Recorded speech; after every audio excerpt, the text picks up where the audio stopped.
Bom, já estou posicionado aqui, porque a nossa convidada já estava me esperando, inclusive estava acompanhando a nossa receita aqui no estúdio, a Juliana Pinheiro. Tudo bem com você, Ju? Tudo bom, Thiago. Então tá joia. Bom, a Ju, ela é neuropsicopedagoga. E às vezes as pessoas vão se perguntar, mas o que exatamente faz essa profissional? E eu vou começar te perguntando o que exatamente é a neuropsicopedagogia. Vamos começar por aí. Pois é um nome grande, né? E que muitas vezes as pessoas realmente não sabem qual o papel do neuropsicopedagogo. A neuropsicopedagogia, ela tem como tripé a neurociência, a psicologia cognitiva comportamental e a pedagogia. Então, o nosso foco é aprendizagem e desenvolvimento humano. Então, todos os indivíduos que possuem alguma deficiência de aprendizagem, algum déficit de aprendizagem ou algum transtorno associado, a gente pode estar trabalhando com ele nesse contexto, sempre com o tripé.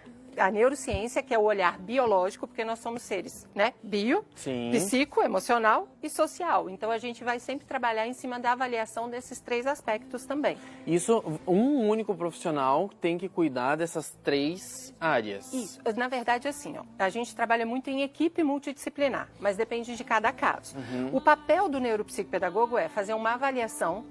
Por exemplo, chega um indivíduo que tenha queixa de dificuldade de aprendizagem. Sim. Então, o que nós faremos? Primeiro, a gente vai fazer uma avaliação com testes que são quantitativos, tem testes qualitativos. A gente sempre trabalha com os testes que são padronizados, então testes que têm validação, isso é muito importante, e que eles irão avaliar toda essa questão biológica de desenvolvimento, então nós vamos avaliar todas as funções desse cérebro.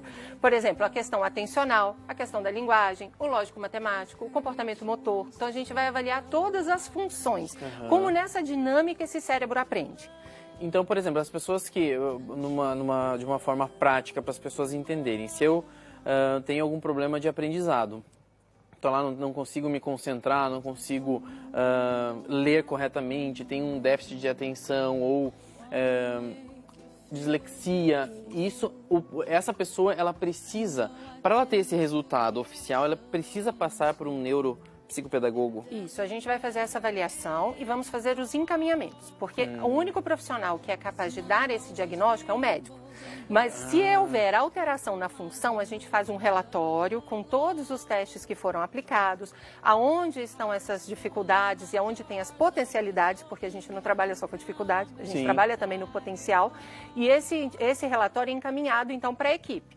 Quem vai dar o diagnóstico final, seja um autismo, uma dislexia, um TDAH, é o neuro. Ou o neuropediatra ou o neurologista, de acordo com a idade. E a medicina. E aí o neuropsicopedagogo vai auxiliar. Aí nós vamos fazer as intervenções.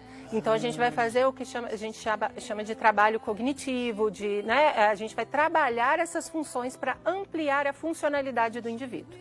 Muitos precisam, sim, passar às vezes por uma psicóloga, porque tem fatores emocionais ou que comprometem a questão da aprendizagem. Sim. Fono, TO, então aí entra toda uma equipe multidisciplinar trabalhando em sintonia para que a gente consiga uma efetividade no trabalho.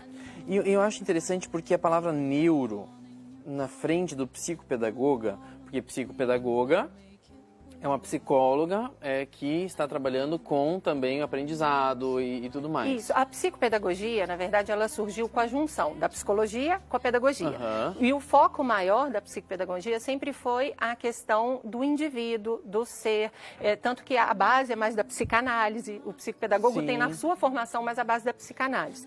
A neuropsicopedagogia, o que vem diferenciar é esse enfoque no biológico, na função cerebral, nas questões biológicas. Como o cérebro vai atuar e desenvolver tudo isso. E a questão da psicologia, a gente trabalha com a comportamental e não a psicanálise. Então, a nosso aprendizado é em cima da questão da aprendizagem por condicionamentos, por reforços, reforçadores do ambiente, e não tanto a questão da psicanálise. Hoje, alguns cursos de psicopedagogia estão dando ênfase na neuro, dão ênfase também nas disciplinas de neuro, mas não é o suficiente para o que a gente tem de formação para ser um neuropsicopedagogo. Tá? Cada um vai ter o seu papel dentro desse contexto. Interessante, porque, como eu falei, a palavra neuro, ela vem associando, então é neuro de cabeça, enfim. De todo o sistema nervoso. De todo o sistema, depois a psico vem da psicologia e a pedagogia vem do ensino também. Isso, as técnicas de ensino. É um grupo de técnicas que são necessários para diversas coisas, como a Ju estava comentando. Agora, onde eu encontro esses profissionais? E por que eu devo procurar um profissional como esse? Tem em hospital, tem em escola, tem onde, como fazer? Porque as atuações são um pouquinho diferentes para cada caso também.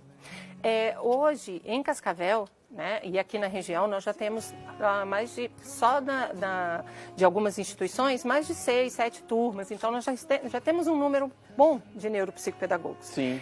No espaço clínico, a gente ainda não tem tanto, exatamente porque as pessoas acabam mantendo o nome da psicopedagogia. Alguns psicopedagogos fazem a neuropsicopedagogia. Mas ninguém sabe o que é, então eu continuo sendo psicopedagogo. Sim. Não. Uma coisa que é bem importante a partir do momento em que eu me formo em neuropsicopedagogia, eu tenho que atuar de acordo com as normas e diretrizes da neuropsicopedagogia. Então, nós temos hoje no Brasil a Sociedade Brasileira de Neuropsicopedagogia.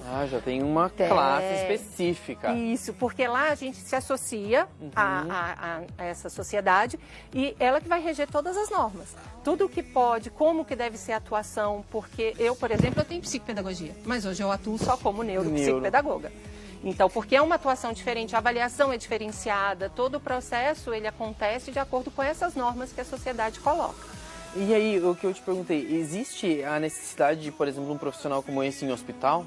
Ou em escola? Em todos os ambientes seria importante. Nas escolas, algumas escolas aqui de Cascavel, particulares, já tem um neuropsicopedagogo para auxiliar na coordenação, que vai exatamente trabalhar tanto na prevenção como no levantamento de hipóteses para serem encaminhadas para a clínica, tá? Porque dentro da neuropsicopedagogia nós temos a institucional e a clínica. Sim. Não é todo mundo que forma em neuropsicopedagogia que tem interesse de ir para o espaço clínico, fazer avaliação, aplicar testes, correção e trabalhar com a questão da intervenção. Sim. Muitos podem trabalhar somente no espaço educacional ou em ONGs, pode ser também na questão de clínicas também? Isso, clínica, se ele for clínico. Então formações tem mais diferentes. Isso. São formações diferenciadas. O neuropsicopedagogo clínico, que é o que tem o enfoque nessa questão da avaliação, encaminhamento, trabalhar com as equipes multidisciplinares, que é um trabalho individual. É específico para você. Então, eu faço uma avaliação só com você. No institucional, normalmente, quando se trabalha, não só em escola, mas como ONG, hospitais, algumas outras questões, é num trabalho coletivo. Então, existem testes que podem ser aplicados no coletivo, esses testes são utilizados na institucional, até a maneira de encaminhar, mas não é feito um trabalho de avaliação clínica como dentro do espaço. Dentro do espaço. Isso. E a nossa pergunta do nosso GC é justamente isso. A neuropsicopedagogia, ela pode ajudar a criança, porque a gente tem a ideia de escola, né? Sim.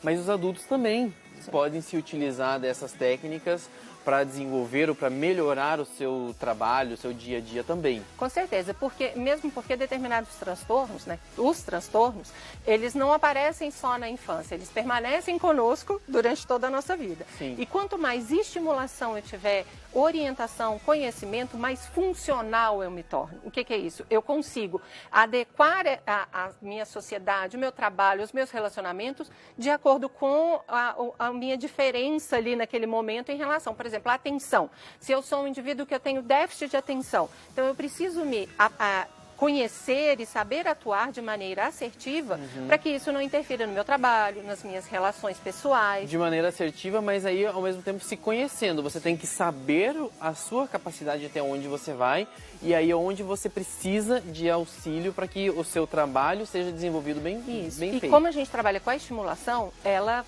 durante o processo de intervenção, ela faz com que você amplie o potencial daquela área que naquele momento está prejudicada. Então, com a intervenção, a gente vai ampliando. Lógico que em determinados casos, a gente sempre fala que todos os transtornos eles têm um espectro. Então, desde o leve ao mais severo. E à medida que a gente vai conhecendo o indivíduo, você vai trabalhando, fazendo essa intervenção com ele vai percebendo e adequando melhor. Quando é casos mais severos, às vezes o indivíduo não se torna tão funcional quanto se deseja. Mas ele tem ferramentas e existe como a gente trabalhar para melhorar esse potencial. Ju, deixa eu te perguntar uma coisa. Você já tinha, então, a psicopedagogia, né, nos teus estudos. Por que buscar a neuropsicopedagogia? Existem diferenças, como a gente está falando aqui desde o início, mas por que buscar mais esse conhecimento? Então, quando eu formei lá em pedagogia, em 1900 e bolinha, eu já queria fazer uma pós, ou uma especialização, um curso que me ajudasse a entender como o cérebro aprende. Como que a aprendizagem ela acontece no cérebro e como auxiliar indivíduos que tenham comprometimentos biológicos em relação a isso. Não existia, eu fiz a psicopedagogia, amei, eu acho que assim, contribuiu muito para o meu trabalho clínico. É algo agregador, né? Isso, mas eu ainda sentia falta de um mais. De compreender melhor como que era esse processo cognitivo, como que acontecia as deficiências químicas no cérebro, ou como eu posso potencializar uma aprendizagem, quimicamente falando, sobre os nossos hormônios, nossas alterações, as áreas específicas de cada cérebro.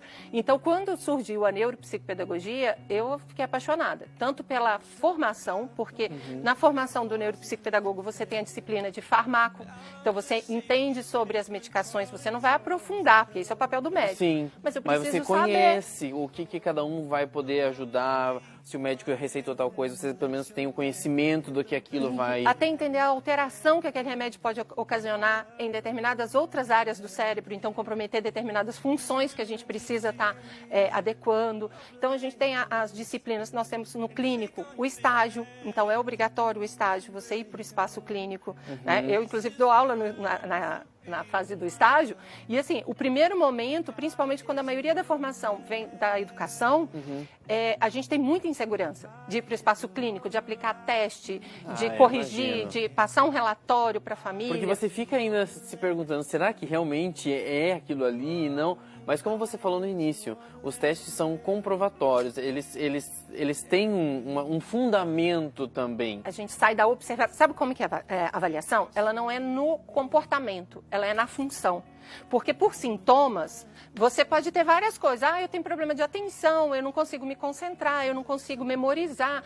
Mas a sua função pode não estar comprometida. Pode ser, por exemplo, uma questão de ansiedade excessiva ou alguma questão de dificuldade só de aprendizagem por condicionamentos anteriores em relação ao aprender. Sim. Então, isso no teste fica evidenciado se o indivíduo tem aquela função preservada ou não. E, lógico, a gente precisa, porque o neuropsicopedagogo ele não avalia todas as áreas. Para isso que nós temos também os neuropsicólogos, porque a questão de inteligência, transtornos de humor, essas questões, memória mais aprofundada, a gente tem uma noção da memória, mas a gente não tem testes validados para memória. Específicos para isso, né? Aí, por isso, quando questões cognitivas, de déficit cognitivo, quando a gente percebe que existe naqueles primeiros testes uma alteração, a gente encaminha para continuar a avaliação com o neuropsicólogo, depois a gente se reúne e passa esse parecer. Como é uma profissão interessante e necessária, né? Porque você vai falando e vai contando aqui pra gente. Eu sou apaixonada. E vocês as pessoas às vezes em casa vão falar assim, mas por que eu vou usar essa profissional? Quando que eu vou utilizar essa profissional?